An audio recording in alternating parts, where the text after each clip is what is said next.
नमस्कार। आइए सुनते हैं मुंशी प्रेमचंद जी की प्रसिद्ध कहानी रामलीला। इधर एक मुद्दत से रामलीला देखने नहीं गया। बंदरों के भद्दे चेहरे लगाए, आधी टांगों का पाजामा और काले रंग का कुर्ता पहने आदमियों को दौड़ते हू करते देखकर अब हंसी आती है, मजा नहीं आता। काशी की लीला जगत विख्यात है, सुना है दूर दूर से देखने आते हैं।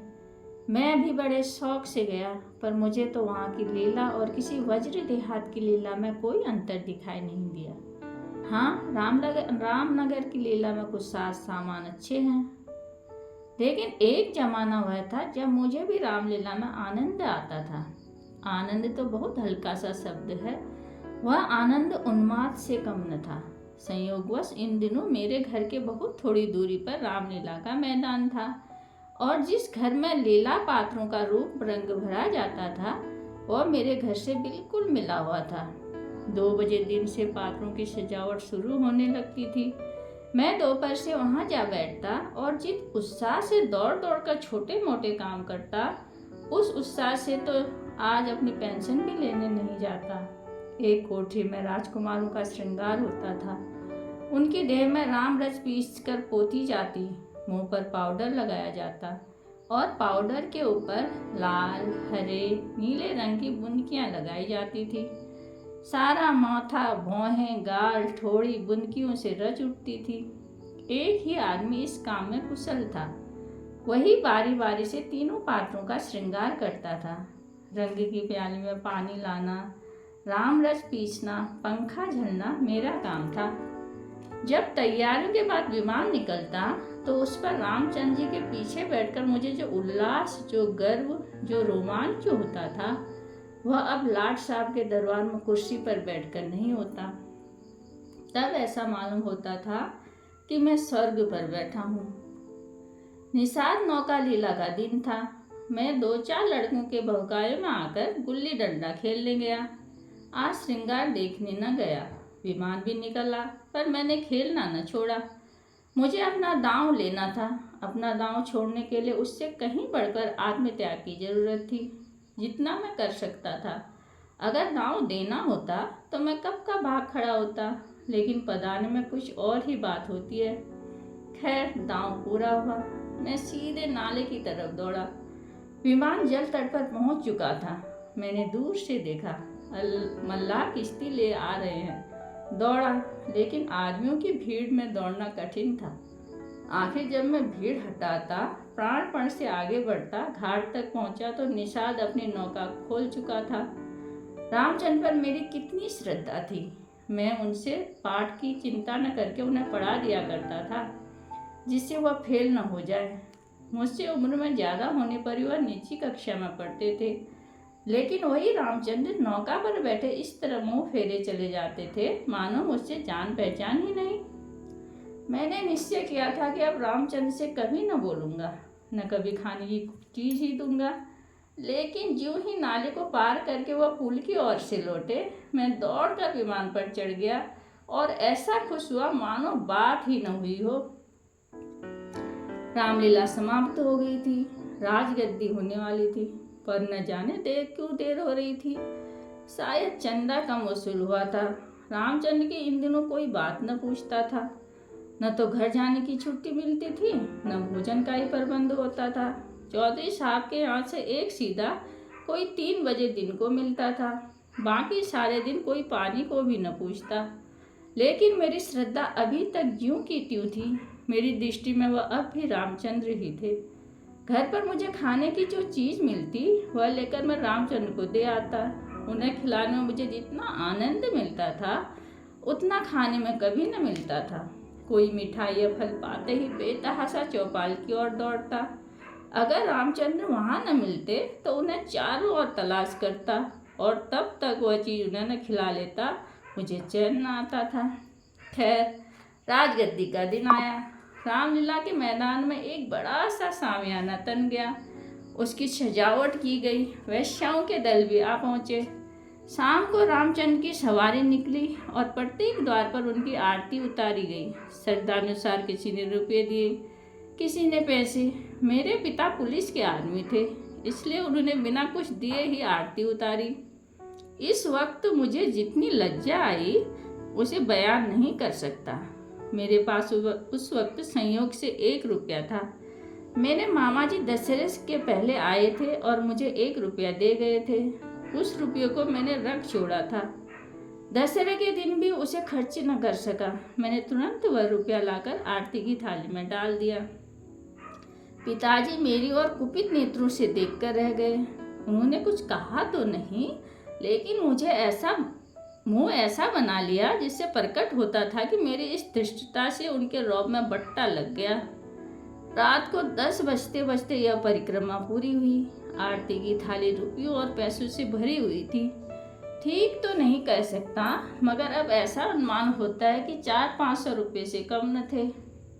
चौधरी साहब इससे कुछ ज़्यादा ही खर्ची कर चुके थे। उन्हें इसकी बड़ी फिक्र हुई कि किस तरह कम से कम 200 रुपये और वसूल हो जाए। इसकी सबसे अच्छी तरकीब उन्हें यही मालूम हुई कि वैश्याओं द्वारा महफिल में वसूली हो। जब लोग आकर बैठ जाएं और महफिल का रंग जम जाए तो आबादी जान रसिक जनों की कलाइयाँ पकड़ पकड़ कर ऐसे हाव भाव दिखावे कि लोग शर्माते शर्माते भी कुछ दे ही मरे। आबादी जान और चौधरी साहब में सलाह होने लगी। चौधरी की एक न चली। आबादी जान के सामने दबना पड़ा। नाच शुरू हुआ। आबादी जान बला की 100 औरत थी। एक तो कमसिन, उस पर हसीना, और उसकी अदाएं तो गजब की थी कि मेरी तबीयत भी मस्त हुई जाती थी। आदमियों को पहचानने का गुण भी उसमें कुछ कम न था। जिसके सामने बैठ गई उससे कुछ न कुछ ले ही लिया। 5 रुपये से कम तो शायद किसी ने दिए हों। पिताजी के सामने भी बचा बैठी। मैं तो मारे शर्म के गड़ गया।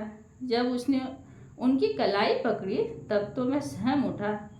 मुझे यकीन था कि पिताजी उसका हाथ झटक देंगे और शायद दुत्कार भी दें, किंतु यह क्या हो रहा है? ईश्वर, मेरी आंखें धोखा नहीं खा रही हैं। पिताजी मूंछों में हंस रहे थे। ऐसी मृदु हंसी मैंने पहले कभी उनके चेहरे पर नहीं देखी थी। उनकी आंखों से अनुराग टपक रहा था। उनका एक एक रोम पुलकित हो रहा था। मगर ईश्वर ने मेरी लाज रख ली। वह देखो, उन्होंने धीरे से आबादी के हाथों को अपनी कलाई से छुड़ा लिया। अरे, यह फिर क्या हुआ? आबादी तो उनके गले में बाहें डाल देती हैं। अब के पिताजी जरूर पीटेंगे। चुड़ैल को जरा भी शर्म नहीं। एक महाशय ने मुस्कुरा कर कहा, यहाँ तुम्हारी दाल न गलेगी आबादी जान, और दरवाजा देखो। बात तो इन महाशय के मेरे मन की कहीं और बहुत ही उचित कही, मगर महान आश्चर्य, घोर अनर्थ। अरे, जमीन फट क्यों नहीं जाती? आकाश तुम फट क्यों नहीं पड़ता? अरे, मौत क्यों नहीं आ जाती? पिताजी जेब में हाथ डाल रहे हैं। मैंने केवल इतना देखा कि पिताजी ने एक असरफी निकालकर आबादी जान को दी। उनकी आंखों में इस समय इतना गर्वयुक्त उल्लास था मानो उन्होंने हातिम की कब्र पर लात मारी हो। यही पिताजी तो हैं जिन्होंने मुझे आरती में 1 रुपया डालते देखकर मेरी ओर इस तरह देखा था मानो मुझे फाड़ ही खाएंगे। मेरे उस समय के परमोचित व्यवहार से उनके रौब में फर्क पड़ता था, और इस समय इस घृणित कुत्सित निंदी व्यवहार पर वह गर्व और आनंद से फूले न समाते थे। आबादी जान ने एक मनोहर मुस्कान से पिताजी को सलाम किया और आगे बढ़ी, मगर मुझसे वहां न बैठा गया। मारे शर्म के मेरा मस्तक झुका जाता था। अगर मेरी आंखें देखी बात न होती तो मुझे इस पर कभी एतबार न होता। मैं बाहर जो कुछ देखता सुनता था उसकी रिपोर्ट अम्मा से जरूर करता था, पर इस मामले में मैंने उनसे छिपा रखी। मैं जानता था कि उन्हें यह बात सुनकर बड़ा दुख होगा। रात भर गाना होता रहा। तबले की धमक मेरे कानों में आ रही थी। जी चाहता था चलकर देखूं, पर साहस न होता था। मैं किसी को मुंह कैसे दिखाऊंगा? कहीं किसी ने पिताजी का जिक्र छेड़ दिया तो क्या करूंगा? प्रातःकाल रामचंद्र की विदाई होने वाली है। मैं चारपाई से उठते ही आंखें मलता हुआ चौपाल की ओर भागा। डर लग रहा था कि कहीं रामचंद्र जी चले न गए हों। पहुंचा तो देखा तवायफों को सवारियां जाने के लिए तैयार हैं। 20 आदमी हसरत से नाक मुंह बनाए उन्हें घेरे खड़े हैं। मैंने उनकी ओर आंख न उठाई, सीधा रामचंद्र जी के पास पहुंचा। लक्ष्मण सीता रो रहे थे और रामचंद्र जी खड़े कांधे पर लुटिया डोर डाले उन्हें समझा रहे थे। मेरे सिवा वहाँ कोई न था। मैंने कुंठित स्वर में रामचंद्र जी से पूछा, क्या तुम्हारी विदाई हो गई? रामचंद्र, हो तो गई, हमारी विदाई ही क्या, चौधरी साहब ने कह दिया जाओ, चले जाते हैं। क्या रुपये और कपड़े नहीं मिले? अभी नहीं मिले। चौधरी साहब कहते हैं कि इस वक्त बचत में रुपये नहीं है, फिर आकर ले जाना। कुछ नहीं मिला? एक पैसा भी नहीं मिला। कहते हैं कुछ बचत नहीं हुई। मैंने सोचा था कुछ रुपये मिल जाएंगे तो पढ़ने की किताबें ले लूँगा, सो कुछ न मिला। खर्ची भी नहीं दिया। कहते हैं कौन दूर है, पैदल चले जाओ। मुझे क्रोध आ गया कि चलकर चौधरी को खूब आड़े हाथों लूं। वेश्याओं के लिए रुपये, सवारियां, सब कुछ, पर बेचारे रामचंद्र और उनके साथियों के लिए कुछ भी नहीं है। जिन लोगों ने रात को आबादी जान पर 10-10, 20-20 रुपये न्यौछावर किए थे, उनके पास क्या इनके लिए 2-2, 4-4 आने पैसे भी नहीं? पिताजी ने आबादी जान को एक असरफी दी। देखो इनके नाम पर क्या देते हैं। मैं दौड़ा हुआ पिताजी के पास गया। वह कहीं तफ्तीश पर जाने को तैयार खड़े थे। मुझे देखकर बोले, कहाँ घूम रहे हो? पढ़ने के वक्त तुम्हें घूमने की सूझती है। मैंने कहा, गया था चौपाल। रामचंद्र विदा हो रहे हैं, उन्हें चौधरी साहब ने कुछ नहीं दिया। तो तुम्हें इसकी क्या फिक्र पड़ी है? वह जाएंगे कैसे? पास राह खर्च भी तो नहीं है। क्या कुछ खर्च भी नहीं दिया? यह चौधरी साहब की बेइंसाफी है। अगर आप 2 रुपये दे दे तो उन्हें दे आऊं, इतने में शायद वो घर पहुंच जाएं। पिताजी ने तीव्र दृष्टि से देखा और कहा, जाओ किताब देखो, मेरे पास रुपये नहीं है। क्या कहकर घोड़े पर सवार हो गए। उस दिन पिताजी पर से मेरी श्रद्धा उठ गई। मैंने फिर उनकी डांट डपट की परवाह नहीं की। मेरा दिल कहता, आपको मुझे उपदेश देने का कोई अधिकार नहीं है। मुझे उनकी सूरत से चिढ़ हो गई। वह जो कहते मैं ठीक उनका उल्टा करता। यदि भी इससे मेरी ही हानि हुई, लेकिन मेरा अंतःकरण उस समय विप्लवकारी विचारों से भरा हुआ था। मेरे पास 2 आने पैसे पड़े हुए थे। मैंने पैसे उठा लिए और जाकर शर्माते शर्माते रामचंद्र को दे दिए।